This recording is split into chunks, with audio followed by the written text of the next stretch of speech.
আবদুহু ওয়া রাসূলুহু নবিয়ুল মাকারিমিল আখলাকিল মাওসুফ ওয়াবিল কামালিল আওসাফিল মানউত ফাকাদ ক্বালা আল্লাহু তাআলা ফি কালামিহিল মাজিদ ওয়া ফিল ফুরকানিহিল হামিদ আউযু বিল্লাহি মিনাশ শাইতানির রাজিম বিসমিল্লাহির রহমানির রহিম হুয়াল্লাযী খালাকা লাকুম মা ফিল আরদি জামিআ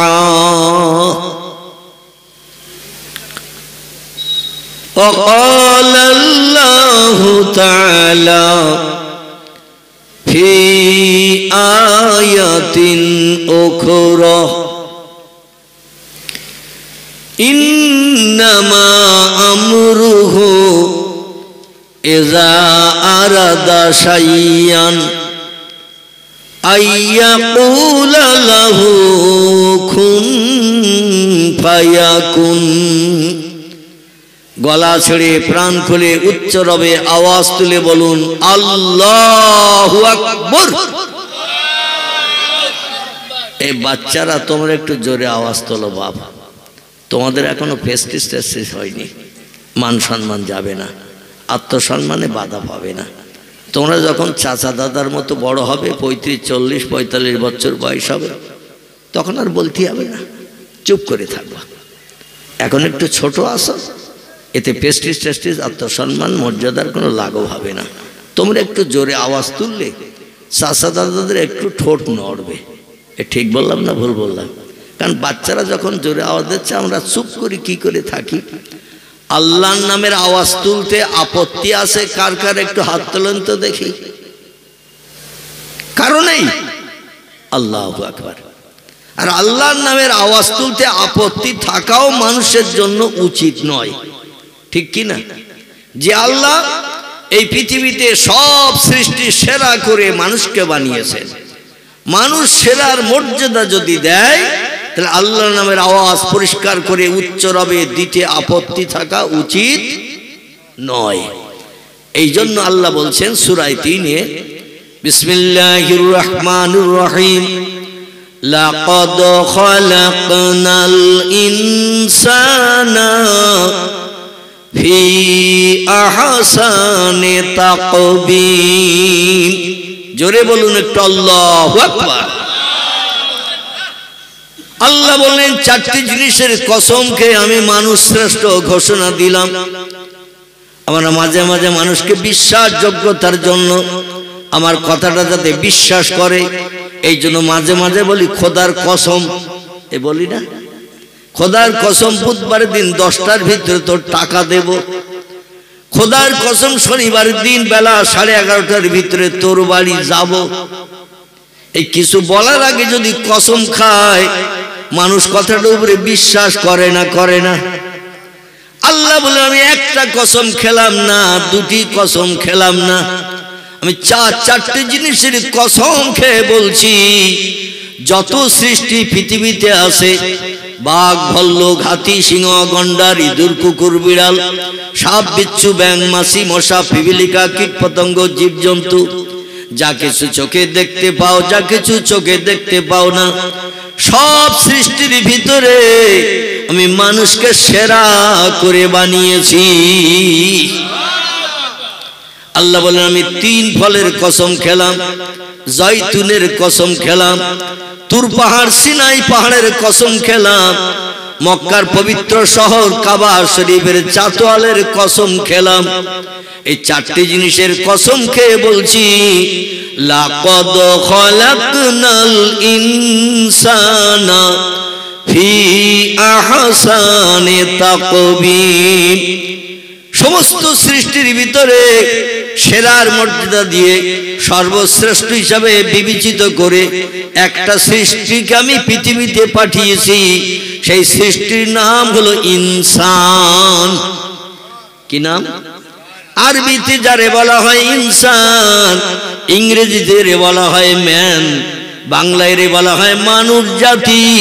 আল্লাহ বলেন মানুষ ছাড়া কোনো সৃষ্টি আমার কাছে শ্রেষ্ঠ নয়।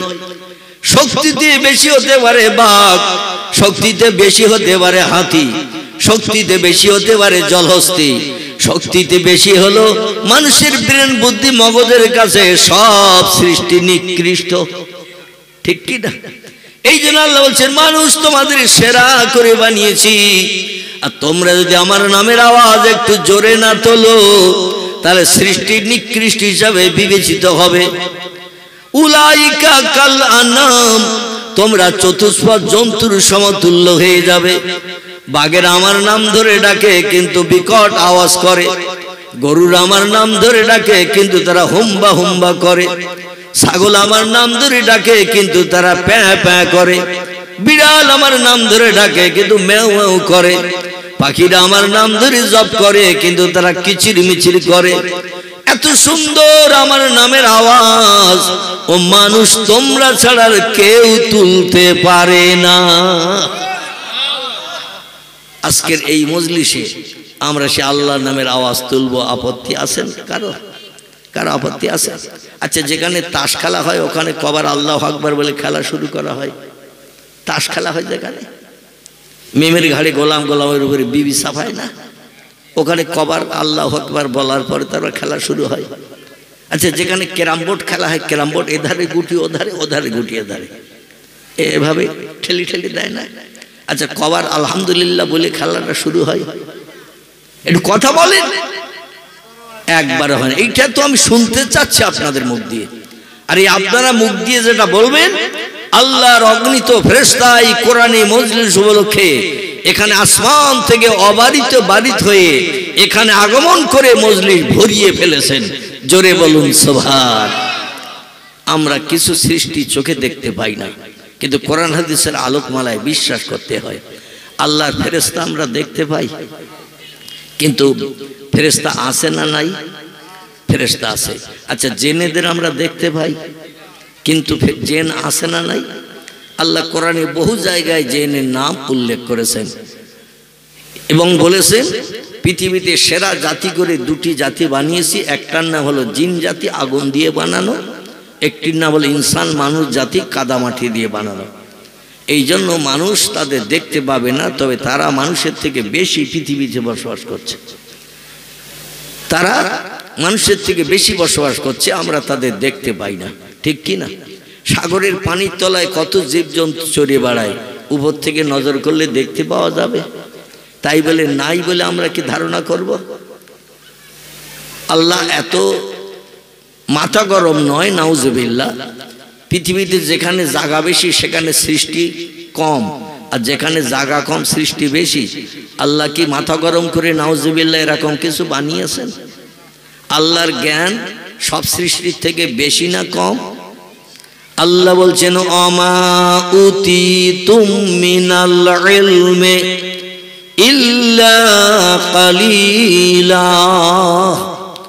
ও মানুষ, তোমাদের মগজে যে জ্ঞান, যে জ্ঞানের মাধ্যম দিয়ে ক্যালকুলেটর মেশিন বানিয়েছো, কম্পিউটার বানিয়েছো, রিমোট কন্ট্রোল বানিয়েছো, স্যাটেলাইট বানিয়েছো, ইন্টারনেট বানিয়েছো, উপগ্রহ বানিয়েছো, চন্দ্রযান বানিয়েছো, পাতাল রেল বানিয়েছো, রেডিও বানিয়েছো, ভিডিও বানিয়েছো, ভিসিআর বানিয়েছো, কোল্ড স্টোর হিমঘর বানিয়েছো, পাতাল রেল বানিয়েছো, তোমরা টেলিভিশন যন্ত্র বানিয়েছো। ও মানুষ, তোমরা এই পৃথিবীতে ছোট্ট এক মোবাইল মেশিন বানিয়ে দুনিয়ার সিনেমা হলগুলো পর্যন্ত অকেজ করে দিয়েছো। এখন আর সিনেমা হলে মানুষ যায় না, কারণ প্রত্যেকটি মানুষের পকেটে পকেটে সিনেমা হল ভরা। ঠিক বললাম না ভুল বললাম? প্রত্যেকটি মানুষের পকেটে এখন সিনেমা হল ভরা। লাইনে দাঁড়িয়ে টিকিট কেটে নারী পুরুষের ছবি দেখতে যাওয়ার কোনো দরকার নাই। মোবাইল বার করে একটু টাচ করলেই ন্যাংটা নারী ন্যাংটা পুরুষ বার হবে না? হবে না? আমাদের বসিরহাটে 3টি বড় বড় সিনেমা হল ছিল। বর্তমানে যে একটু খোঁজ নিয়ে দেখবেন 2টি ভাঙা হয়ে গেছে আর একটা ভাঙার তোড়জোড় চলছে। একটি সিনেমা হলের নাম ছিল ফাল্গুনী। কি নাম বললাম? ফাল্গুনী। ফাল্গুনী ভেঙে চুরমার করে নতুন ব্যবসার চিন্তা ভাবনা মালিক নিচ্ছে। একটি বড় সিনেমা হল ছিল, নাম ছিল তার দেবযানী। বসিরহাট স্টেশনের কাছে ময়লা খোলা জায়গাটির নাম, সেটাও ভেঙে চুরমার করে দিয়ে নতুন ব্যবসার জন্য বিল্ডিং বানানো হচ্ছে। বসিরহাট থেকে বারাসাত রোড দেগঙ্গা বলে একটি জায়গা আছে, দেগঙ্গা নাম শুনেছেন? ওই দেগঙ্গা বাজারের আগে রাস্তার ডান হাতে, মেন রোডের ডান হাতে একটা সিনেমা হল ছিল, নাম ছিল তার তারা। তারা সেটাও পর্যন্ত ভেঙে মালিক জায়গা ক্লিয়ার করে নতুন ব্যবসার জন্য বিল্ডিং বানাচ্ছে। ভবিষ্যতে আর একটাও থাকবে না, কারণ পকেটে পকেটে এখন সিনেমা হল ভরে গেছে। শুধু একটু টাচ করলেই সঙ্গে সঙ্গে ন্যাংটা নারী ন্যাংটা পুরুষ বেরিয়ে যাচ্ছে। এগুলো সব বিজ্ঞানীদের মগজের ফসল, ঠিক কি না?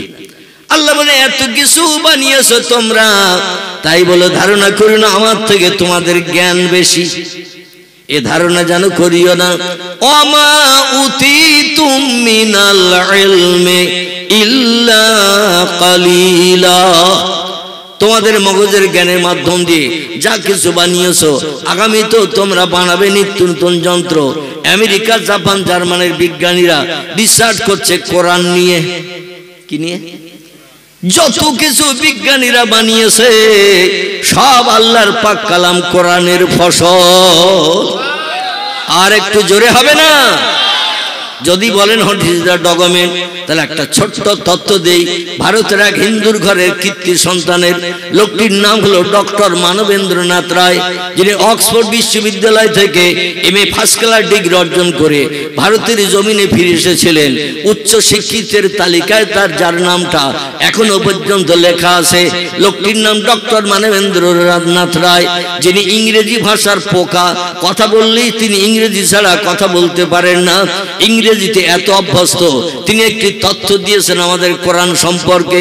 ডক্টর মানবেন্দ্রনাথ রায় বলছেন, learning from the Muslim Europe become the leader of modern civilisation.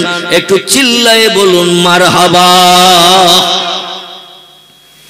ভারতের উচ্চ শিক্ষিত হিন্দু ভাইদের ঘরের কীর্তি সন্তান। সত্য কথা তিনি গোপন রাখেন নাই, সত্য কথাটা পুস্তকের পৃষ্ঠায় ফাঁস করে দিয়ে দিয়েছেন, মানুষ যাতে এই তত্ত্বটা নিয়ে কোরআনের ভালোবাসা প্রেমে হৃদয়ে বেশি বেশি করে তৈরি করে। জোরে বলুন একটু মারহাবা। এই ভারতের হিন্দু ভাইদের ঘরে আর একজন কীর্তি সন্তানের নাম বলি। লোকটির নাম হলো ডক্টর রামনারায়ণ শাস্ত্রী। কি নাম বললাম? ডক্টর রামনারায়ণ শাস্ত্রী। রিসার্চ করে যিনি ডক্টর উপাধি পেয়েছেন। আমাদের চাষির ঘরের ছেলে তাঁতি আর কামার কুমোরের ঘরের ছেলেরা এমনি এমনি ডক্টর উপাধি পাবে না। একেবারে হায়ার এডুকেটেড শিক্ষিত হয়ে পরীক্ষা দিয়ে যারা পাশ করে এদের নামের পাশে ডক্টরেট দেয়া হয়। লোকটির নাম ডক্টর রামনারায়ণ শাস্ত্রী। তিনিও কোরআন সম্পর্কে একটা সুন্দর তথ্য দিয়েছেন। তিনি বলছেন, I can sure them that Hindustan will become Islamistan in the near future. Make Hindustan into Islamistan is my message to the Indian Muslims. It is the key to the solution of all Indian ills. একটু জোরে বলুন মারহাবা। আর একজন হিন্দুর নাম কি বলবো? বক্তৃতা লম্বা হয়ে যাবে, বলবো। আর একজন হিন্দুর নাম স্যার রাধাকৃষ্ণ সর্বপল্লী। কি নাম বললাম? স্যার রাধাকৃষ্ণ সর্বপল্লী। মানুষ যারে দেখলে স্যার বলে বলে ডাকতেন। আচ্ছা, স্যারের মর্যাদা পায় কারা? স্কুলে যারা শিক্ষক হয় তারা, ঠিক কি না? যারা স্কুলে শিক্ষকতা করে, ছাত্রদের মগজ ধোলাই করে জ্ঞান ভরিয়ে দেয়, এদের স্যার বলে বলে ডাকা হয়। এনার নামের পাশে সার্টিফিকেট এসেছে স্যার রাধাকৃষ্ণ সর্বপল্লীও। তিনিও কোরআন সম্পর্কে একটি তথ্য দিলেন ইতিহাসে, কিয়ামত পর্যন্ত মুছবে না। জোরে বলুন একটু মারহাবা। তিনি বলছেন we can not deny that the conception of brotherhood in Islam transcends all various of reach and nationality a feather which does not characters any other religions.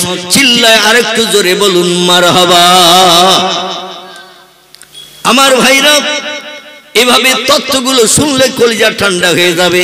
তবে আমরা তো ইংরেজির পোকা নই, আমরা বাংলার পোকা, ঠিক কি না? এই জন্য ইংরেজিটা একটু বাংলা করে আমাদের মগজে ঢোকাতে হবে।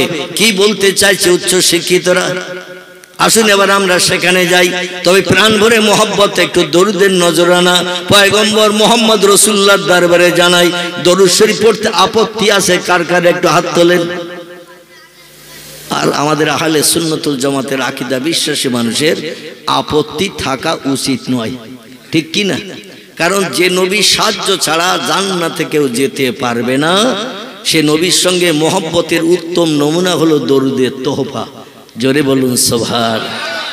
রাসূল বলছেন লা ইয়াদখুলুল জান্নাহ, আমি মুহাম্মদ অত সময় পর্যন্ত বেহেশতে ঢুকবো না হাত্তা ইহা তাকে ওয়ায়ুখরিজু মিনান নার, জাহান্নামের আগুন থেকে ওই লোকটাকে টেনে বার করব যে লোকটি তার সারা জীবনের ভিতরে আল্লাহর নামের সঙ্গে আমার নামটা একবার জিভ দিয়ে ঠোঁট নেড়ে জপ করেছে।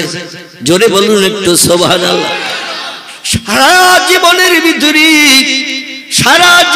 ভিতরে ঠোঁট নেড়ে জিভ দিয়ে একটাবার আল্লাহর নামের সঙ্গে আমার নামের জপ করেছে। ওয়ায়ুখরিজু মিনান নার, জাহান্নামের আগুন থেকে ওই লোকটারে টেনে বার করে জান্নাতে না ঢোকানো পর্যন্ত আমি মুহাম্মদ রাসূলুল্লাহ লা ইয়াদখুলুল জান্নাহ, আমি বেহেশতের সুখ কোনোদিন উপভোগ করতে দরজা টপকিয়ে ভিতরে ঢুকবো না। নারায়ে তাকবীর। আচ্ছা, রামকৃষ্ণ পরমহংসদেব এই কথা বলেছে যে আমি অত সময় পর্যন্ত স্বর্গে যাব না যত সময় পর্যন্ত দক্ষিণ বনগ্রামের সলিমুদ্দিনের না স্বর্গে না ঢুকবো তত সময় যাব না, এরকম বলিয়েছে। রামকৃষ্ণ পরমহংসদেব বলে নাই, মহাবীর বলে নাই, গুরু নানক বলে নাই, আচার্য কেশবচন্দ্র বলে নাই, মোজেস বলে নাই, আমার ভাইরা যিশু বলে নাই, সক্রেটিস বলে নাই, বালক ব্রহ্মচারী বলে নাই। বর্তমান যুগের বড় নেতা হিসাবে মর্যাদা পেয়েছেন যিনি ধর্মীয় নেতা, নাম হলো তার বাবা রামদেব। কি নাম বললাম? বাবা রামদেব। তিনি হাজার ওষুধপত্র আবিষ্কার করেছেন, মানুষকে সেবন করিয়ে রোগ মুক্তির চিন্তা ভাবনা নিয়েছেন, হাজার এক্সারসাইজ ব্যায়াম শিখিয়েছেন। এই ব্যায়ামটা করো, তোমরা দেখবে রোগ থেকে মুক্তি পাবে, ওষুধ খেতে হবে না। বলেনি? রামদেব ব্যায়াম শিখিয়ে দিয়েছেন। কিন্তু তিনি কি বলেছেন?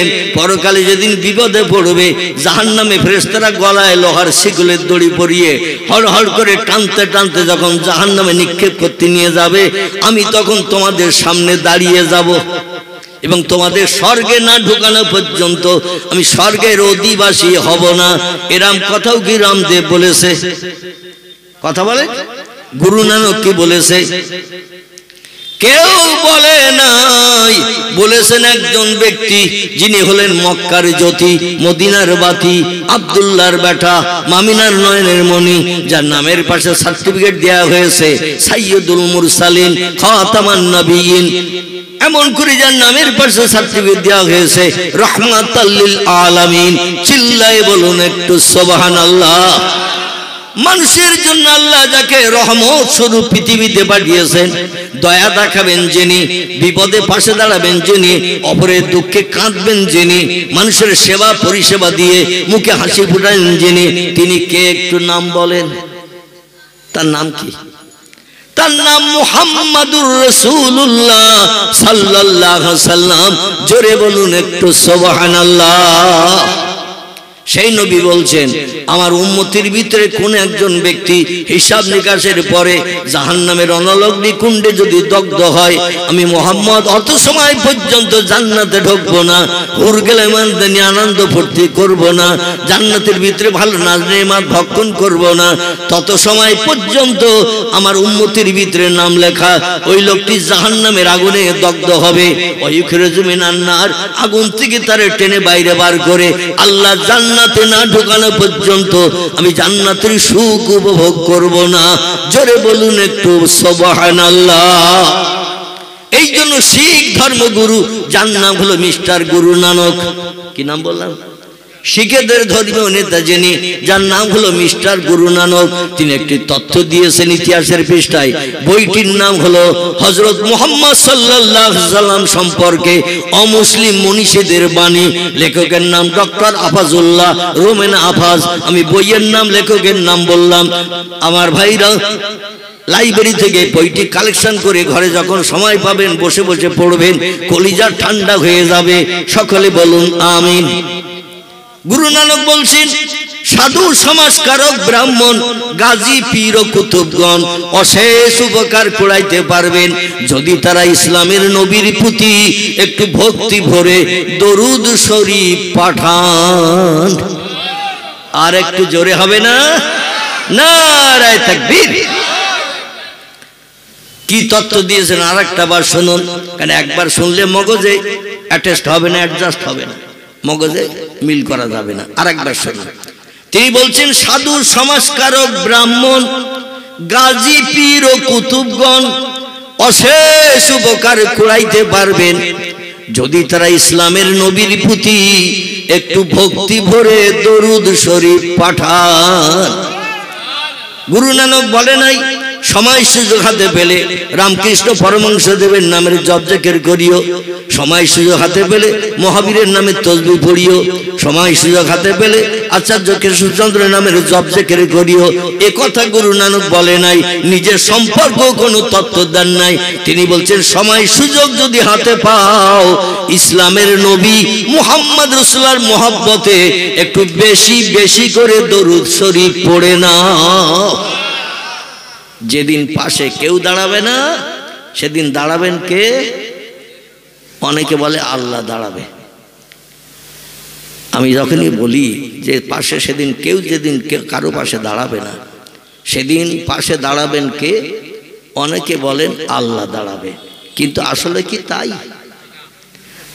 আল্লাহ হাসরের মাঠে কাহার নাম নিয়ে, জব্বার নাম নিয়ে মিজাজ গরম করে গাম্ভীর্য আওয়াজ দিয়ে বিচার শুরু করবেন। কে সাদা কে কালো, কে ধনী কে গরিব, কে শেখ কে সৈয়দ পাঠান, আবার কে নিম্ন বংশ পরিচয় বেল্লা হাফসির মতো। এটা আল্লাহ দেখবেন না, আল্লাহ দেখবেন শুধু আমল। কি দেখবেন? হাদিস শরীফে তিরমিজি শরীফে পয়গম্বর সাল্লাল্লাহু আলাইহি ওয়াসাল্লাম জানিয়েছেন শস্য দানা পরিমাণ কারো উপরে বাড়তি বোঝা আল্লাহ মিজানের দাড়ি পাল্লায় চাপাবেন না। যে যতটা আমল নিয়ে হাসরে হাজির হবে সেটাই মিজানের দাড়ি পাল্লায় দুই দিকে চাপানো হবে। একদিকে সব পুণ্য চাপানো হবে আর একদিকে পাপ বোধি চাপানো হবে। যেদিকে মনিকাটা ঢুকে যাবে সেই লোকটি সেই জায়গার অধিবাসী হবে। সব পুণ্য যদি বেশি হয় লোকটি হবে চির জান্নাতি।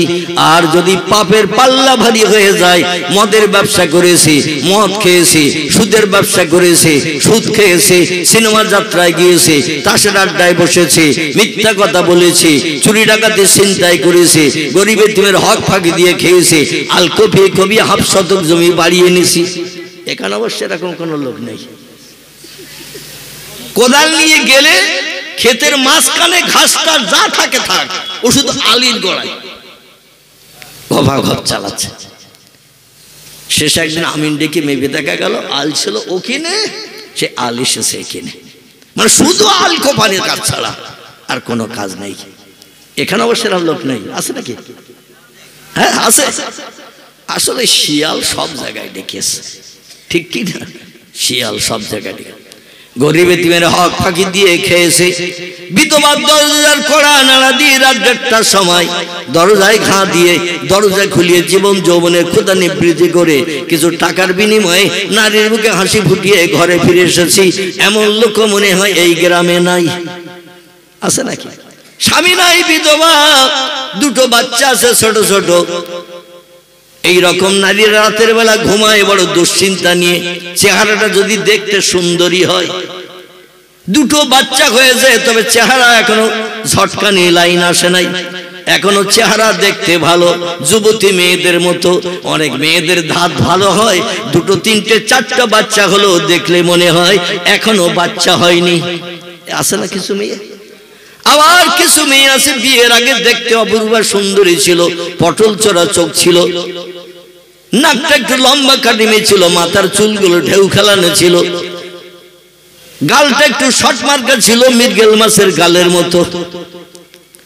আমার ভাইরা, চেহারার কাটিং দেখতে সুন্দরী ছিল। বিয়ের আগে যে কোনো লোক দেখলেই মনে মনে চিন্তা করতে এই মেয়েটা বিয়ে করতে পারলে হতো। কিন্তু আমি তো রিক্সা চালাই, ভ্যান চালাই, মেয়েটার বাবা তো 4 তলার মালিক। হাজার স্বপ্ন দেখলো, আশা করলো, আমার নসিবে তো জুটবে না। তবে সুযোগ সুবিধা যদি ভবিষ্যতে কোনোদিন পাই, জীবনে শখ মিটাতেও ছাড়বো না। জোরে বলুন একটু নাউজুবিল্লাহ। এইরকম সুন্দরী রূপবতী যুবতী মেয়ে, বিয়ে শাদী হয়েছে 3 বছর। ক বছর? 3 বছর বিয়ে হয়েছে, 2 বছরের মাথায় একটা বাচ্চা হয়েছে। দেখবেন অধিকাংশ মেয়েদের বাচ্চা হয়ে যাওয়ার পরে, আগে যে বিয়ের আগে চেহারা সৌন্দর্য ছিল, বাচ্চা হওয়ার পরে ওই সৌন্দর্য থাকে। দেখবেন সৌন্দর্য ঘেবো পেয়ারার মতো অনেকের হয়ে যায়। কি পেয়ারা বললাম? ঘেবো পেয়ারা, বাদুড়ে খাওয়া, ওই রকম ঘেবো মার্কা হয়ে যায়। কিছু মেয়েদের ধাত ভালো, তারা বাচ্চা হলেও সুন্দরী থাকে। কিছু মেয়েদের ধাত খারাপ, বাচ্চা হয়ে গেলে চেহারার সৌন্দর্য একেবারে হাফ হাফ হয়ে যায়। বিয়ের আগে ওজন ছিল 62 কেজি, আর একটা বাচ্চা হওয়ার পরে ওজন হয়েছে 27 কেজি। মাথার চুল যেমন লম্বা ছিল বিয়ের আগে, একটা বাচ্চা হওয়ার পরে চুলের কাটিং হাফ হাফ হয়ে গেছে। জোরে একটু আকাশে মেঘলা দেখলে মেয়েটা বাইরে বার হয় না, ঝড়ে আবার আমারে উড়িয়ে নিয়ে যায় কিনা। আমার ভাইরা, আল্লাহ পাক বলছেন তোমার জীবন যৌবন 2 দিনের জন্য, চিরদিন থাকবে না, থাকবে না। আর কিছু নেকড়ে বাগমার কাছে গন্ধ শুকে শুকে বেড়ায়, সুযোগ পেলেই সদ্ব্যবহার করতে যায়। স্বামী মারা গেছে 2টি বাচ্চা রেখে, রাতের গভীরে দরজায় ঠোকা মারছে। বলে কে দরজায় ঘামাচ্ছ? বলে আমি অমুকের বেটা এসেছি, 3 তলা বাড়িওয়ালা, 4খানা গাড়ি রয়েছে, বাজারে বড় 2খানা দোকান রয়েছে, আমি এসেছি। বলে কি খবর? বলে আর থাকতে পারি না, তোমার চিন্তায় রাত্রে ঘুমাতে পারি না, এই জন্য এসেছি তোমার সঙ্গে একটু সাক্ষাতে। তবে ফিরি ফিরি সাক্ষাৎ করব না, তোমার সংসারের ভবিষ্যতের দায়িত্ব নিলাম আমি। জোরে বলুন একটু নাউজুবিল্লাহ। আমার ভাইরা, আবার কত ব্যক্তির প্রাণ নাশ করে তার ব্যবসা বাণিজ্য কেড়ে নেওয়ার জন্য কত ব্যক্তি উৎপেতে রাস্তার ধারে ড্রেনের ওপাশে বসে থাকে। যেই বাজার থেকে দোকান বন্ধ করে বাড়ি যাবে, সঙ্গে সঙ্গে লাফ মেরে নেকড়ে বাঘের মতো তরবারি দিয়ে কল্লা দ্বিখণ্ডিত করে রাস্তায় ফেলে রাখবো। পরের দিন তার সময় সম্পত্তি অর্থবিত্ত সব আত্মসাতের চিন্তা ভাবনা নেব। এরকম মানুষও আছে না নাই পৃথিবীতে? এরকম মানুষও আছে। আল্লাহ বলেন বান্দা, একটা নারীরে বিধবা বানালে, ছোট্ট 2 বাচ্চারে এতিম বানিয়ে দিলে, দুনিয়ার সংসার জীবনে সুখভোগের জন্য আমার কাছে একদিন তোমাদের আসতেই হবে। সুম্মা ইলাইহি তুরজাউন, আমার কাছে তোমাদের ফিরে আসতেই হবে, কোনো সন্দেহ নাই। আর আসলেই কিন্তু চুলচেরা বিচার হবে। কোন একটা মানুষ বিধর্মী হলো, প্রাণ নাশ করলে সঙ্গে সঙ্গে লোকটা কাফের হয়ে যায়। কি হয়? মুসলমান মারতে হবে না, কোন ভিন ধর্মাবলম্বী তারে যদি প্রাণ নাশ করে বিবি বাচ্চারে বিধবা এতিম বানান, আল কতলুন আল মাকতুলুন ফিন্নার। হাদিস শরীফে পয়গম্বর বলছেন আল্লাহ তাকে চির জাহান্নামী বানিয়ে দেবেন। জোরে বলুন একটু সুবহানাল্লাহ। এই সব জায়গায় সুবহানাল্লাহ বলা যাবে? সব জায়গায় সুবহানাল্লাহ বলা যাবে। ভালো খুশির খবর শুনলে সুবহানাল্লাহ, যেখানে দুঃখের খবর, খারাপ খবর, সেখানে বলতে হবে নাউজুবিল্লাহ। কি বলতে হবে? নাউজুবিল্লাহ বলতে হবে। আমার ভাইরা, আমি আপনাদের কাছে যে কথাটি বলছিলাম, আল্লাহ পাক হাসরের মাঠে কাহার নাম নিয়ে, জব্বার নাম নিয়ে, রাগান্বিত মেজাজ নিয়ে বিচার শুরু করবেন। যখন নবী পয়গম্বরেরাও পর্যন্ত আল্লাহর সামনে যেতে ভয় করবেন, এত মেজাজ গরম করে আল্লাহ বিচার শুরু করবেন। আল্লাহ, আমার দুনিয়ায় বাস করেছো 87 বছর, আমার নেমার জায়গা জমির ফল ফসলাদি খেয়েছো তুমি, এই 87 বছর ধরে আমার দুনিয়ায় ঘর বেঁধে বসবাস করেছো, বিবি বাচ্চা নিয়ে, যুবতী সুন্দরী স্ত্রী নিয়ে জীবন যৌবনে খোদানে বৃদ্ধি করেছো। আর মুয়াজ্জিন দৈনন্দিন 5 বার করে মসজিদের মাইকে আযান ধ্বনি দিয়েছেন, আল্লাহু আকবার, আল্লাহু আকবার। এখানে বোধহয় এরম দেয় না, দেয় আজান দেয় নাকি? আল্লাহু আকবার। পৃথিবীর সব মসজিদে এই আজান ধ্বনি ওঠে না? ওঠে না? যখন আজান হয় কিছু যুবক আছে চালাক মার্কা, ও কম্বলে একটা মুড়ি দিয়ে থাকলে শীতের সময় যেই আজান শুরু হয় তার উপরে আর 3খানা চাপিয়ে দেয়, যাতে 4টে কম্বল ফুরিয়ে যেন মুয়াজ্জিনের আজান কানে না যায়। 4খানা মুড়ি দেয়। আল্লাহ বলছেন হাইয়া আলাস সালাহ, এর তত্ত্ব আমি আজানের জন্য দান করেছি। নামাজের জন্য ধাবিত হও, নামাজের জন্য ঘর ছাড়ো, বিবি ছাড়ো, বিছানায় লাথি মারো, মসজিদে এসে অ্যাটেন্ড করো, জামাতে হাজির হয়ে যাও। হাইয়া আলাল ফালাহ, ওই নামাজের ভিতরে তোমাদের কল্যাণ আছে, উপকার আছে, লাভ আছে। জামাতে মসজিদ ইমামের পিছনে দাঁড়িয়ে যাও, নামাজ পড়ে ঘরে ফেরার আগে তোমার বাড়িতে আমি সোনায় সোহাগা বানিয়ে দেব। জোরে বলুন একটু সুবহানাল্লাহ।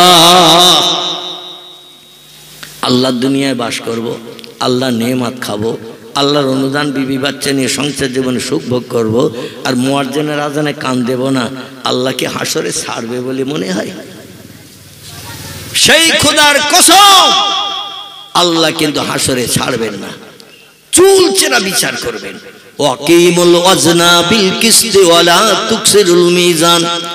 আল্লাহ বলছেন শস্য দানা পরিমাণ আমি কাউকে বাড়তি ফ্যাসিলিটি দেব না, আবার শস্য দানা পরিমাণ বাড়তি বিপদও কাউকে ফেলবো না। যে যেমনটা আমল নিয়ে আসবে আমলের প্রতিদান হাতে হাতে দিয়ে দেব। আর ফেরেশতাদের বলবো, ও ফেরেশতারা, এই বান্দা জাহান্নামী হয়ে গেছে, এর গলায় লোহা শিকলের দড়ি পরিয়ে হড় হড় করে টানতে টানতে জাহান্নামে নিক্ষেপ করো। এই বান্দা আমার প্রেমিক বান্দা সাব্যস্ত হয়েছে, নামাজ কাজা করেনি, বছরে 1 মাস রমজানের রোজা, দাঁতে দড়ি দিয়ে থেকেছে, বিকালবেলা পিপাসায় কাতর হয়েছে, জীবন যায় যায়, তবু 1 ফোঁটা পানি জিভে লাগায়নি। এই বান্দা রমজানের রোজা রেখে মদ খায়নি, সুদের ব্যবসা করেনি, মিথ্যা কথা বলেনি, চুরি ডাকাতি করেনি, ফাইসি গল্প গুজব করেনি, মুখ খারাপ করেনি। এই জন্য তার আমল নামার থলিতে আমি ওহদ পাহাড় সম কয়েকটি পাহাড়ের সওয়াব আমি দান করে দিয়ে মিজানের দাড়ি পাল্লা সবের পাল্লা ভারী করে দিয়েছি। এরে নিয়ে যাও, নতুন জামাইয়ের মতো কদর করে নিয়ে যাও, জান্নাতের দরজায় যে ওকে জান্নাতি ঢুকিয়ে দিয়ে দাও। কেউ যাবেন জান্নাতে, কেউ যাবেন জাহান্নামে, হিসাব নিকাশ শেষ হয়ে যাবে, হাসরের মাঠ খালি হয়ে যাবে। কতদিন লাগবে তাম পৃথিবীর সব দেশের মানুষের বিচার করতে? একটা আইডিয়ার মতো একটা সময় মেয়াদের কথা বলেন তো দেখি। হাসরের মাঠে বর্তমান পৃথিবীতে 256টা দেশ। কটা বললাম? একটু কথা বলেন। 256টা দেশ বর্তমান পৃথিবীতে, গুগল সার্চ করে দেখবে। কিছুদিন আগে ছিল 228টি। এখন বড় বড় ধনিক দেশ যারা অগ্নি অস্ত্রে এখন উচ্চ র্যাঙ্কে উঠেছে, এরা ছোট ছোট দেশের উপরে অত্যাচার উৎপীড়ন করে দেশগুলো দখল করে নিয়ে নিজেদের আন্ডারে নিয়ে নতুন নতুন নামকরণ করে 256টা হয়ে গেছে। তাম পৃথিবীতে মানুষের সংখ্যা বর্তমান বেঁচে থাকা 850 কোটি। কথা বললাম 850 কোটি। বিজ্ঞানীরা এত উন্নত, এরা সব তথ্য এখন গুগলে ভরে দিয়ে দিয়েছে। আপনার আর বইপত্র ঘেঁটতে হবে না, খুঁজতে হবে না, গুগল সার্চ করলেই পেয়ে যাবেন। তাই বলে কি বিজ্ঞানীরা সব থেকে সেরা জ্ঞানী? বিজ্ঞানীরা সেরা জ্ঞানী? আল্লাহ বলছেন এমন কিছু আছে অতীতকালের বিজ্ঞানীরা সে সম্পর্কে তথ্য দিতে পারেনি, বর্তমান কালের বিজ্ঞানীরাও তথ্য দিতে পারবে না, ভবিষ্যৎকালে নাতি নাতকুল আন্ডা বাচ্চা যারা আসবে তারাও সে সম্পর্কে অবগত হতে পারবে না। আমার ভাইরা, আমরা যেটা দেখতে পাই না সেটা দেখতে পায় কে? আমরা যেটা শুনতে পাই না সবার আগে শুনতে পায় কে? আমরা যে কাজটা তাড়াতাড়ি করতে পারি না সে কাজটা সবার আগে করতে পারেন কে? তিনি যেমন পারেন ভবিষ্যতেও পারবেন না, বুড়ো হয়ে যাবেন। আমরা এখান থেকে 20-30-40 বছর আগে যৌবনাত্ম যুবক ছিলাম, এখন আমাদের বয়স বেশি হওয়ার কারণে বৃদ্ধর কোটায় চলে গেছি। চলতে গেলেও আমি অদম, আমার এখন কারো সাপোর্ট ধরতে হয়। মানে কঠিন অসুস্থতা বেমারিতে ছিলাম, কম বেশি আপনারা জানেন। 3 বছর কাল আমি কিডনি রোগে আক্রান্ত ছিলাম। আমার পেটের দুটি কিডনি ড্যামেজ হয়ে গিয়েছিল। তারপরে 2.5 বছর ডায়ালিসিসের পরে আবার একজনের কাছ থেকে একটা কিডনি নিয়ে ট্রান্সপ্লান্ট করে আমার পেটে জোড়া হয়েছে আম গাছের কলমের মতো। এখন বর্তমানে আমার পেটে কিডনি একটা, আপনাদের সবার দুটো করে নিয়েছে। তো আমি কিডনি ট্রান্সপ্লান্টের পর গত 2024 18ই জানুয়ারি আমার কিডনি ট্রান্সপ্লান্ট হয়েছিল কলকাতা RN টেগর হসপিটাল, দেবী শেঠি নাম যা শুনেছেন, এনার হসপিটাল। তো সেখান থেকে 1 বছরের মতো ঘরের ভিতরে আবদ্ধ ছিলাম। আমার পেশাব ঘর আলাদা, পায়খানার জায়গা আলাদা, খাওয়ার গ্লাস আলাদা, বাটি আলাদা, থালা আলাদা। আমার জিনিসে কেউ হাত দিতে পারত না, ইনফেকশন হওয়ার ভয়। এত সেফটির ভিতরে থাকতে হয়েছে এই দীর্ঘদিন। থাকার পরে গত কার্তিকের 2 তারিখ থেকে একটু টুকটাক বাইরে বেরিয়েছি, শরীরের স্বাভাবিকতা দেখে, সুস্থতা দেখে বেরিয়েছি। তাই প্রতিদিন প্রোগ্রাম করি না, 2 দিন 4 দিন 5 দিন 6 দিন অন্তর, কিংবা পরস্পর 2 দিন এরকম প্রোগ্রাম করি আমি। আর যেটা আমি আপনাদের কাছে বলতে চাচ্ছি সেটি হলো এই, আল্লাহ পাক রব্বুল আলামিন আমার হায়াত বয়স দেখতে দেখতে 64-র উপরে হয়ে গেছে। আচ্ছা, 25 বছরের বয়সে যেমন ছিলাম, এই 64-র পরে 1000 ওষুধপত্র খেলেও কি সেরকম হওয়া যাবে না। বার্ধক্যকাল আমাদের উপনীত হয়। এখন আমরা যখন বুড়ো হয়ে গেলে শরীরের পার্টস আদি অকেজ হয়ে যায়, আমরা তখন পটল তুলি, মরিয়ে যাই। আচ্ছা, আল্লাহ তো ওইরকম মরবে তো নাকি? আল্লাহু আকবার। আল্লাহ বলছেন আল্লাহু হাইয়ুন কাইয়ুম, আমি অতীতে যেমন ছিলাম বর্তমানে তেমন আছি, ভবিষ্যতেও তেমন থাকবো। আল্লাহু লা ইয়ামুত, সব সৃষ্টির মরণ হবে, কিন্তু আমি আল্লাহ, আমার কোনোদিন মরণ হবে না। পূর্বে যেমন ছিলাম বর্তমানে তেমন আছি, ভবিষ্যতেও তেমন থাকবো। তোরা বুড়ো হবি, মরবি, তার বিশেষ কয়েকটি কারণ আছে। তোদের খাওয়ার দরকার হয়, পেশাবের দরকার হয়, পায়খানার দরকার হয়, ঘুমানোর দরকার হয়, হয় না? মানুষ তোমাদের খাওয়ার দরকার হয়, পেশাবের দরকার হয়, পায়খানার দরকার হয়, ঘুমানোর দরকার হয়, কাজকর্ম করলে রেস্ট নিয়ে বিশ্রাম নেওয়ার দরকার হয়। আল্লাহ বলছেন লা তাখুযুহু সিনাতু ওয়ালা নাউম, আমার জীবনে কোনোদিন ঘুম লাগে না, ইচ্ছা করেও কোনোদিন ঘুমাই না। আমি আল্লাহ কোনোদিন সর্দি জ্বর কাশিতে ভুগি না, আমার কোনো রোগ বেমারি হয় না। এই জন্য আমি আগে ছিলাম যেমন, এখনো আছি তেমন, ভবিষ্যতেও থাকবো তেমন, আমার কোনো পরিবর্তন নাই। জোরে বলুন একটু আল্লাহু আকবার। আমার ভাইরা, সেদিন আল্লাহ পর্যন্ত কাহারার জব্বার নাম নিয়ে মেজাজ গরম করে হাসরের মাঠে হিসাব নিকাশ করবেন। পৃথিবীর সব দেশের মানুষের, বর্তমান প্রযুক্তি যুগের বিজ্ঞানীদের যদি বলা হয় কত মানুষ মারা গেছে এই পর্যন্ত একটু তথ্য দাও, বিজ্ঞানীরা এতেকাপ করবে না একটু কথা বলে? এতেকাপ করবে। এতেকাপের বাংলা নাম হলো জবান বন্ধ করা, কথাবার্তা না বলা, এর নাম হলো এতেকাপ। বিজ্ঞানীরা এতেকাপের নিয়ত করবে, কত মানুষ মারা গেছে বলতে পারবো না। তাহলে আবার একটা প্রশ্ন যদি করা হয়, ভবিষ্যতে কত মানুষ জন্ম নেবে ওটা একটু বলো। তাদের খাবার দাবারই চিন্তা ভাবনা অ্যাডভান্স করিয়ে যায়।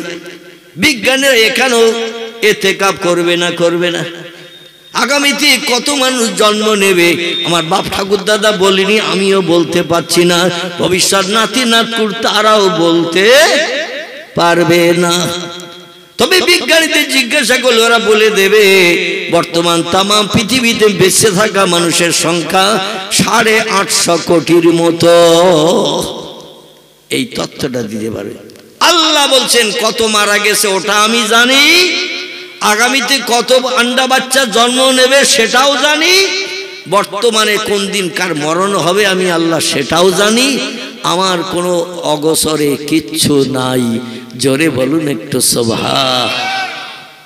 সে আল্লাহ হাসরের মাঠে সেদিন কোনো ব্যক্তির পাশে দাঁড়াবেন না। নবী বলছেন সেদিন সব মানুষের হিসাব নিকাশ একটা দিনে শেষ করা হবে। কটা দিনে? একটা দিনে শেষ করা হবে। একটা দিন আমরা কত ঘন্টায় গুনি? একদিন ক ঘন্টায় গুনি? 24 ঘন্টা। আলহামদুলিল্লাহ। দেখবেন ট্রেন স্টেশনে যাবেন, ওখানে কিন্তু 12 ঘন্টার ঘড়ি নাই। আমার হাতে যে ঘড়িটা 12 ঘন্টা, 12-র পরে একটা, ঠিক না ভুল? একটার পরে দুটা, কিন্তু ট্রেনের স্টেশনে যেয়ে দেখবেন 24 ঘন্টার দিন, 12-র পরে 13, 13-র পরে 14, 14-র পরে 15, এইভাবে 24 পর্যন্ত গণনা করা হলে একটা দিন পরিপূর্ণ হয়। আমার ভাইরা, এয়ারপোর্টে যাবেন, ওখানেও দেখবেন 24 ঘন্টার ঘড়ি। রিজার্ভ ব্যাংকে যাবেন, ওখানেও দেখবেন 24 ঘন্টার ঘড়ি। এই 24 ঘন্টা একটা দিন গণনা হয়, হাফ ডে হাফ নাইট, অর্ধেক দিন অর্ধেক রাত, দুটো মিলে একটা। ঠিক আছে তো নাকি? এই দুটো মিলে একটা। এখন এই তামাম পৃথিবীতে কত মানুষ মরে গেছে কেউ বলতে পারে না, আগামীতে কত জন্ম নেবে তাও বলতে পারে না। বর্তমানে আছে 850 কোটির মতো, তাই বলে। এই সব মানুষের হিসাব নিকাশ, চুলচেরা বিচার একদিনে কি সম্ভব? কথা বলেন, একদিনে কি সম্ভব? আল্লাহর কাছে সম্ভব। ইয়েস, কারেক্ট, কথাটাই একেবারে বাস্তব সত্য তথ্য। আমাদের কাছে যেটা অসম্ভব, আল্লাহর কাছে সেটা সম্ভব। আল্লাহ বলছেন, তবে দিনটা তোমাদের এই দুনিয়া 24 ঘন্টা দিন করা হবে না, সেদিন একটা দিন করা হবে। একটু গাডার টানলে লম্বা হয় না? গাডার মিষ্টির প্যাকেটে এধার দিয়ে ওধার একটা দেয় না, যাতে মিষ্টি না বেরিয়ে যায়। কোনো দোকান থেকে মালটাল নিলে ঠোঙার ভিতরে ভরে দেখবেন একটা গাডার লাগিয়ে দেয়, যাতে খুলে বেরিয়ে না যায়। আচ্ছা, এই গাডারটা দেখতে এরকম ছোট মতো কিনা, একটু টানলে আবার এতটা লম্বাও করা যায় কিনা? গাডার টানলে যেমন লম্বা হয়, আল্লাহ বলছেন সেদিন দিনটারে একটা দিন আমি টেনে গাডার মার্কা লম্বা করে দেব। আমরা টানলে যখন লম্বা হয়, আল্লাহ টানলে লম্বা হবে না? হবে না? ইন্নামা আমরুহু ইজা আরাদা শাইয়ান আইয়াকুলা লাহু কুন ফায়াকুন। আল্লাহ বলছেন, আমি যখন কোনো বিষয়ে কোনো হুকুম করি, ইজা আরাদা শাইয়ান, কোনো কিছু তৈরি করার পরিকল্পনা ইচ্ছা প্রকাশ করি, আইয়াকুলা লাহু, আমার জবান দিয়ে শুধু একটু বলি কুন, হ, ফায়াকুন, সঙ্গে সঙ্গে সেটা হয়ে যায়। কোনো কিছু বানাতে তৈরি করতে 1 সেকেন্ডের জায়গায় 2 সেকেন্ড সময়ে কোনো দিন আমি আল্লাহ আমার লাগে না। আল্লাহ বলছেন সেদিন একটা দিনের ভিতরে হিসাব শেষ করে দেব। অতীতকাল থেকে নিয়ে ভবিষ্যৎকাল পর্যন্ত যত মানুষের আনাগোনা পৃথিবীতে হবে, সব মানুষকে আমি কবর থেকে উঠাবো, শ্বাসনের চিতা থেকে উঠাবো। বাঘের পেটে কারো কবর হলে সেখান থেকে বার হবে, কুমিরের পেটে কারো কবর হলে সেখান থেকে বার হবে, সাগরের পানির তলায় পচে গেলে মাটির সঙ্গে মিশে গেলে সেখান থেকেও বান্দাকে বার করব। সুম্মা ইলাইহি তুরজাউন, সবাইকে আমার কাছে ফিরে আসতে হবে, রেহাই নাই, রেহাই নাই। তবে শোনো, সেদিনকার দিনটা একটু গাডার মার্কা লম্বা করে তোমাদের একদিনে হিসাব নিকাশ শেষ করব, হাসরের মাঠের খতম করব। নবী বলছেন, 50 আলফা সানা মিম্মা তাউদ্দুন। ও পৃথিবীর মানুষেরা, তোমরা শোনো, যেভাবে দিন গণনা করো ঘন্টার মাধ্যম দিয়ে, ওইভাবে তোমরা ঘন্টা গুনতে থাকবে। 50,000 বছরের লম্বা একটা দিন বানাবো, আর একই দিনে হিসাব নিকাশ শেষ করে নেব। একটু জোরে বলুন নারায়ে তাকবীর। আল্লাহ পারবেন তো? যদি বলেন আল্লাহ পারবে না, সঙ্গে সঙ্গে ঈমান বরবাদ, সঙ্গে সঙ্গে লোকটি বেঈমান হয়ে যাবে। এরে আবার নতুন করে মুসলমান হতে গেলে একে তওবা করতে হবে এবং কলেমায় রদ্দে কুফর পড়তে হবে। ওই অবস্থায় মারা গেলে আল্লাহর কোরআনের বিরুদ্ধে, পয়গম্বরের হাদিসের বিরুদ্ধে কোনো মন্তব্য করলে সঙ্গে সঙ্গে লোকটা কাফের সাব্যস্ত হয়। কেতাবের নাম হলো ফতোয়ার কেতাব হেদায়া। কেতাবের নাম ফতোয়ায়ে দুররে মুহতার, কেতাবের নাম ফতোয়ায়ে মুহিত, কেতাবের নাম ফতোয়ায়ে কাজী খান, কেতাবের নাম ফতোয়ায়ে শামী। বিখ্যাত বিখ্যাত ফতোয়ার কেতাবে লেখকের একমত হয়ে লিখেছেন, আল্লাহর কোরআন সম্পর্কে যদি কোনো ভুল ধারণা কেউ করে, পয়গম্বর মুহাম্মদ রাসূলুল্লাহ জবানী সম্পর্কে কোনো ব্যক্তি যদি বিরূপ মন্তব্য করে, লোকটি আর মুসলমান থাকবে না, সঙ্গে সঙ্গে কাফেরে পরিণত হবে। আপনাদের কাছে জিজ্ঞাসাবাদ করি, কাফেরের ঠিকানা কোথায় হবে? আল্লাহু আকবার। আল্লাহ কোরআনে সূরা বাকারায় তথ্য কোট করে দিয়েছেন আমাদের মগজ সাফ করার জন্য। বিসমিল্লাহির রহমানির রহিম, ইন্নাল্লাযীনা কাফারু ওয়া কাযযাবু বিআয়াতিনা উলাইকা আসহাবুন নারি হুম ফিহা খালিদুন। জোরে বলুন আল্লাহু আকবার। আবার আল্লাহ বলছেন জান্নাতীদের মরণের পরে হাসরের মাঠে কি তোহবা গিফট দেয়া হবে ঈমানদারদের জন্য, আমি সেটাও কোরআনে কোট করে দিয়েছি। ইল্লাল্লাযীনা আমানু ওয়া আমিলুস সালিহাতি উলাইকা আসহাবুল জান্নাতি হুম ফিহা খালিদুন। চিল্লায়ে বলেন আল্লাহু আকবার। আল্লাহ বলছেন যারা আমাকে স্রষ্টা বলে মানবে না, আমি আল্লাহ আমারে না দেখে যারা বিশ্বাস করবে না, যারা বলবে বাদ দাও তো, বিজ্ঞানীরা সব কিছু দেখতে পেল, সব কিছু মানুষকে দেখালো, আমরা এইখানে বসে আছি, আমাদের চোখের সামনে হাজারো ক্ষুদ্র ক্ষুদ্র জীবাণু পয়জান ঘুরে বেড়াচ্ছে, কিন্তু আমরা খালি চোখে দেখতে পাচ্ছি না। দূরবীক্ষণ যন্ত্র চোখে লাগালে দেখবেন সামনে হাজার হাজার গুঁড়ো গুঁড়ো জীবাণু পয়জান ঘুরে বেড়াচ্ছে, যেটা খালি চোখে দেখা যায় না, দূরবীনের মাধ্যম দিয়ে সেটা চোখে দেখা যায়। বিজ্ঞানীরা বলছে গুঁড়ো গুঁড়ো ক্ষুদ্র ক্ষুদ্র জীবাণু পর্যন্ত আইগেলাসে চোখে দেখতে পেলাম। আর তামাম পৃথিবীর মালিক যদি একজন থাকবে, তার চেহারা না জানি কত লম্বা, কত বড়, কত মোটা হবে, আজ পর্যন্ত আমাদের চোখে দূরবীনেও পর্যন্ত ধরা পড়ল না। এই জন্য আমরা একমত হয়ে বলছি there is no God, Allah is nothing. স্রষ্টা বলতে কেউ নেই, প্রভু বলতে কেউ নেই। পৃথিবী প্রাকৃতিক নিয়মে চলছে আর চলবে, এর পরিচালনার মালিক টালিক কেউ নেই। একটু জোরে বলুন নাউজুবিল্লাহ। আছে না কিছু এই দলের মানুষ, কিছু আছে এই দলের মানুষ এখনো পর্যন্ত স্রষ্টা মানতে চায় না। আল্লাহ বলছেন আমারে দেখতে পাবে না, লা তুদরিকুল আবসার, তোমাদের চামড়ার চোখে আমার চেহারা তোমরা দেখতে পাবে না, কারণ আমার চেহারার জ্যোতি নূর এত উজ্জ্বল, এত বেশি। আমি পৃথিবীতে নজির দেখিয়েছি আমার একজন পয়গম্বরকে দিয়ে। পয়গম্বরের বাবার নাম ছিল ইমরান, পয়গম্বরের নাম ছিল মুসা কালিমুল্লাহ। শুনেছেন নাম? এই মুসা কালিমুল্লাহর বাবার নাম ছিল ইমরান ইবনে মুসা, মুসা ইবনে ইমরান, ইমরানের বেটা মুসা। মুসা বলছেন আল্লাহ প্রায় সমস্যা সমাধানের জন্য মিশর থেকে মাদানের দেশের এই পাহাড়ের মাথায় না উঠলে তোমার সঙ্গে কথা হয় না।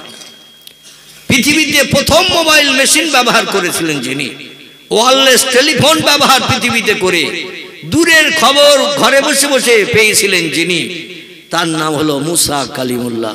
মুসা নবীর আগে টেলিফোন যন্ত্র কেউ বানায়নি, কেউ ব্যবহার করেনি। এখান থেকে দেখতে দেখতে 4500 বছর আগের কথা। কতদিন বললাম? 4500 বছর আগের কথা। বিজ্ঞানের বাপ, বিজ্ঞানের দাদা, পরদাদা, তারা তখন কেউ জন্ম নেয়নি, সেই সময়কার কথা। যা কিছু বিজ্ঞানীরা বানিয়েছে সব কোরআনের ফসল। জোরে বলুন সুবহান। এই জন্য আল্লাহ কোরআনের 22 পারার শেষে একটি সূরা কোট করে দিয়েছেন। সূরাটির নাম হলো সূরাতুল ইয়াসিন। কি নাম বললাম? সূরা ইয়াসিন। আল্লাহ বলেন ইয়াসিন ওয়াল কুরআনিল হাকীম। জোরে বলুন আল্লাহু আকবার। আল্লাহ বলেন আমার মহব্বতের ইয়াসিন। বিশ্ব নবীর গুণবাচক নাম। নবীর আচার ব্যবহার, আখলাক, চরিত্র এত সৌন্দর্যমণ্ডিত ছিল, এত পবিত্র ছিল, এত উত্তম ছিল। নবীজির আচার ব্যবহার, আখলাক, চরিত্র, কথাবার্তা শুনে আল্লাহ খুশিতে বাগবাগ হয়ে নবীর নতুন নতুন গুণবাচক নাম ধরে ধরে ডেকেছেন। একটি নাম হলো ইয়াসিন, একটি নাম ধরে ডেকেছেন তাহা, একটি নাম ধরে ডেকেছেন মুজাম্মিল, একটি নাম ধরে ডেকেছেন রাহমাতাল লিল আলামিন। নিজে 8 দিন পেটে পাথর বেঁধে রেখে দিয়েছেন খেজুরের ডাটা চিকানো দড়ি দিয়ে। 8 দিন না খাওয়া অনাহারা। আর একদিনের একজন ক্ষুধার্ত এসেছে, তাও ইহুদি, মুসলমান নয়। নবী তাকে খেতে দিতে পারছে না বলে চোখের পানিতে বুক ভাসিয়ে ভাসিয়ে কাঁদছেন। ইনি হলেন রাহমাতাল লিল আলামিন। জোরে বলুন একটু সুবহানাল্লাহ। ইহুদি ডেকে বলছে, মোহাম্মদ, যার বাড়ি গেছি সে বলল ঘরে খাবার নাই। তখন আমি বললাম, আমি কি না খেয়ে অনাহারে মারা যাব? তারা সবাই এক বাক্যে বলল, মোহাম্মদের বাড়ি যাও। মোহাম্মদ কোনোদিন কোনো ভিক্ষুক এতিম সাইলকে ফিরিয়ে দেয় না, কারণ মোহাম্মদ রাসূলুল্লাহ কোরআনকে বাস্তব যেন রূপদান করে পৃথিবীর মানুষকে দেখায়। কোরআনে আল্লাহ বলছেন, লেমা তাকুলুনা মা লা তাফালুন। হাবিব, ওই উপদেশের কথা মানুষকে কোনোদিন যেন তুমি বলিও না যে কাজটা তুমি আগে করো না। তুমি আগে করে দেখাও। তোমার ওই কাজ করা দেখলে মানুষ সে কাজ করতে শিখবে। তুমি যদি হঠাৎ উপদেশ দাও ভালো ভালো মিষ্টি কথা, রসগোল্লার রসের মতো, ও কথা মানুষ শুনবে না, বলবে ও মদ খায় আর মদ খেতে নিষেধ করছে, ও সুদের ব্যবসা করে আর নিজে বলছে সুদ খেয়েও না। শুনবে লোক? বলে তুমি আগে ঠিক হও। বলবে না? বলবে না? তুমি আগে ঠিক হও। আল্লাহ বলেন, হাবিব, উপদেশ দিয়ে মানুষকে যদি সুপথের পথিক বানাতে চাও তাহলে তুমি আগে সেই কাজটা করে দেখাও। মানুষ তোমার ওই কাজ করা দেখলে তারা ওই কাজ করতে অভ্যস্ত হবে, শিখবে। জোরে বলুন একটু সুবহানাল্লাহ। পয়গম্বর মুহাম্মদ রাসূলুল্লাহ আল্লাহর কোরআনকে বাস্তব জীবনে রূপদান করে চলতেন। আল্লাহ কোরআনে বলেছেন, ও দুনিয়ার মানুষ তোমরা শোনো, ফাম্মা সাইলা ফালা তানহার। তোমার ঘরে যদি কোনো ভিক্ষুক এতিম সাইল যায়, কিছু না খাইয়ে যেন তারে ফিরিও না, কিছু না দিয়ে যেন ফিরিও না। তার মুখে হাসি ফুটাও। কোনো খাবার যদি না থাকে, এক গ্লাস ঠান্ডা পানিও তার হাতে তুলে দাও। আল্লাহ বলছেন, যদি এই দায়িত্বটা পালন করতে পারো, ও আম্মা বিনিমাতি রব্বিকা ফাহাদ্দিস। হাসরের মাঠে যেদিন কেউ কারো পাশে দাঁড়াবে না, কেউ কারো দিকে ফিরেও তাকাবে না, সেদিন আমি আল্লাহ আমার জান্নাতের নাজ নেয়ামত তোমারে ভরে দেব। 50,000 বছর লম্বা দিন পিপাসা নিবৃত্তির জন্য জান্নাতের খাবার দিয়ে কলিজা ঠান্ডা করে দেব, পেট ভর্তি করে। যে খাবারে, একটা খাবারে 100 বার কামড় দিলে 100 রকম ফলের আস্বাদ তুমি পেয়ে যাবে। দুনিয়ার ন্যাংরা আম যদি খান, হিমসাগরের আস্বাদ পাওয়া যাবে তো।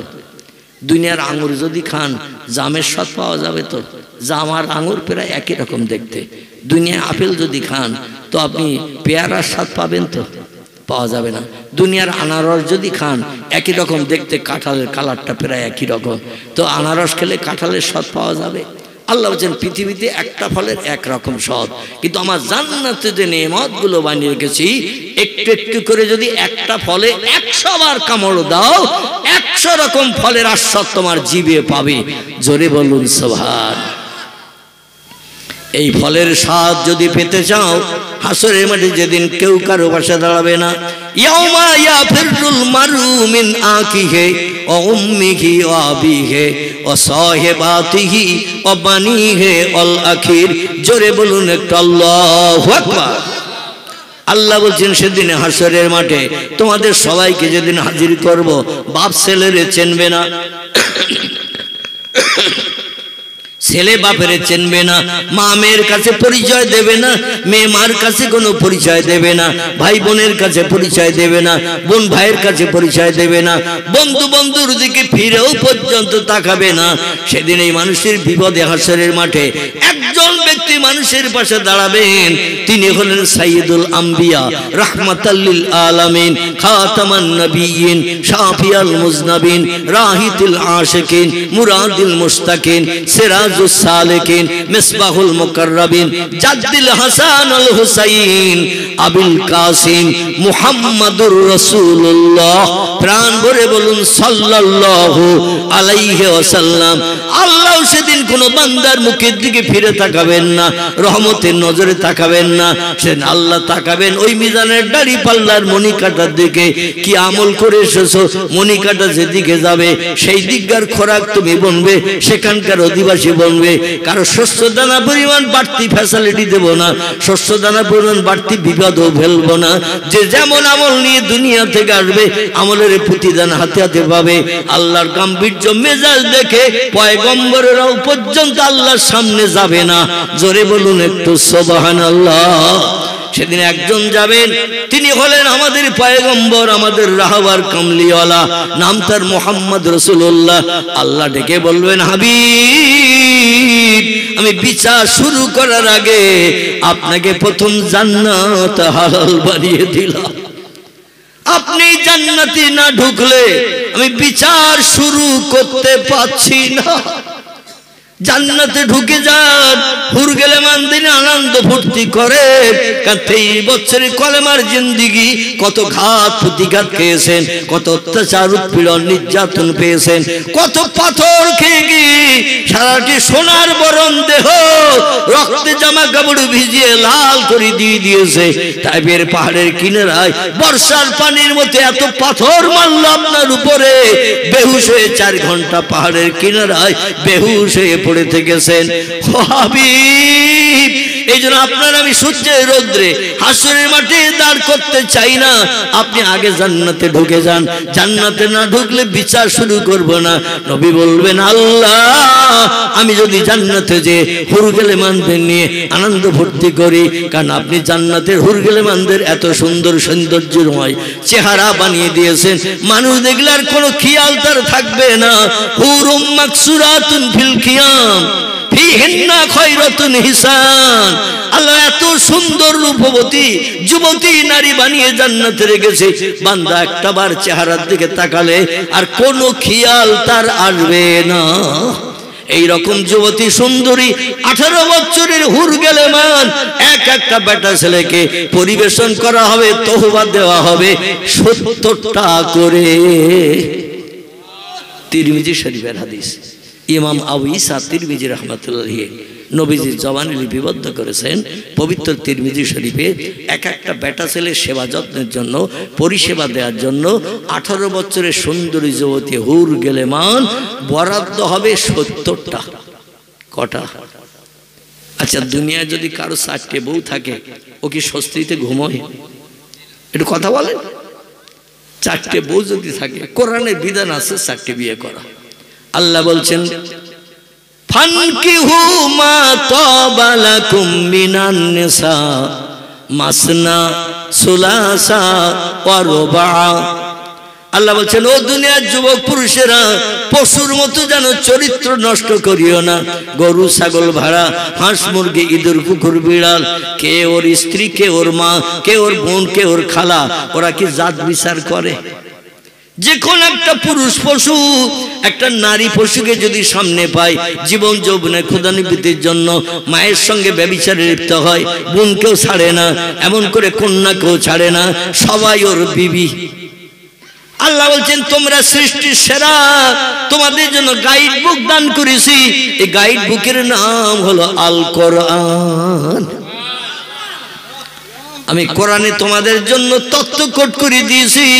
ফানকিহু, জীবন যৌবনের ক্ষুধানিবৃত্তি করে তুমি যদি সুখী সমৃদ্ধিশালী পৃথিবীতে জীবন গঠন করে বসবাস করতে চাও, বিবাহ করো।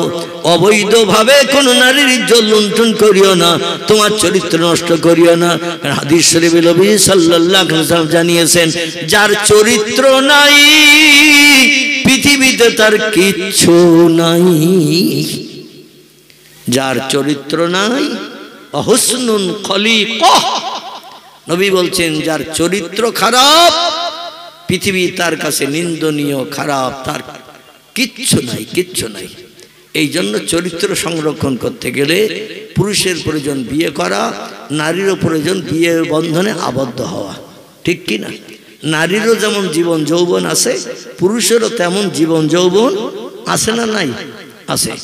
আল্লাহ বলেন, বিয়ের মাধ্যম দিয়ে জীবন যৌবনের ক্ষুধানিবৃত্তি করো, মনে তুমি সুখ আনো, দুশ্চিন্তা থেকে মুক্ত হও। বিয়ে ছাড়া কোনদিন সম্ভব নয়, কারণ তোমাদের আদি পিতা আদম হাওয়াকে দিয়ে জান্নাতের ভিতরে আমি আল্লাহ স্বয়ং বিয়ের ব্যবস্থা করে দিয়েছিলাম।